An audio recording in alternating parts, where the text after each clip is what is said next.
I think the three most pressing issues that individuals will find most noticed, they'll notice the easiest, and they'll actually will potentially impact them the most. One is this road and bridge infrastructure reform through the potential of raising gas taxes. So that's number one. Number one will be, how are you going to fund roads? And most of the conversation seems to be on a gas tax. So I think people will look at that the most because it's the one that will most directly potentially impact them. The second one I would say is this question of the budget.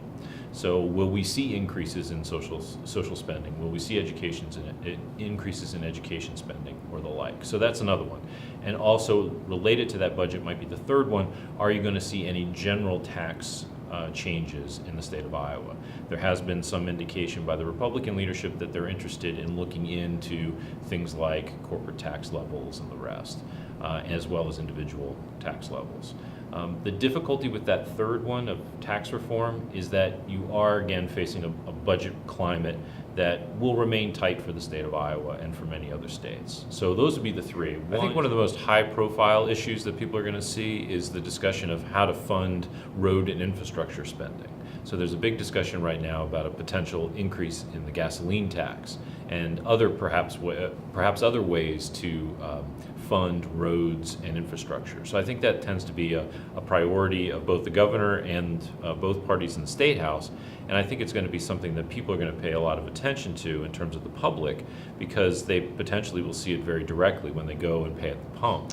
I think part of it is of financing education here in Iowa, especially higher ed and through the community colleges and elsewhere, is to try to attract people to Iowa, have them educated here, and then, as the governor and state leaders have talked about, having them stay here in Iowa once they get that education. So it's to make Iowa attractive not only for people on the outside, but for people here in Iowa. Try to get them educated in skills that then make them employable, which then increases your tax base. So that's something that I think that leadership is concerned with. It's certainly this question of the digital divide, as the way it's usually phrased, those who have access to high-speed internet and those who don't, is something that is a significant issue in the state of Iowa, primarily as it relates to rural versus urban areas. The governor's talked about this digital divide notion, so has Democratic leadership, so have Republican leadership, and rank and file members in the state legislature. And there will be bills related to this notion of a digital divide, primarily focusing on this urban versus rural split, whereas in some places the conversation is about these pockets within urban areas. I think a dynamic that you see in Iowa that's a bit unique is this rural versus the urban when it comes to that. So I would say one thing that is going to also occur, a backdrop to all of this, is a discussion of the budget.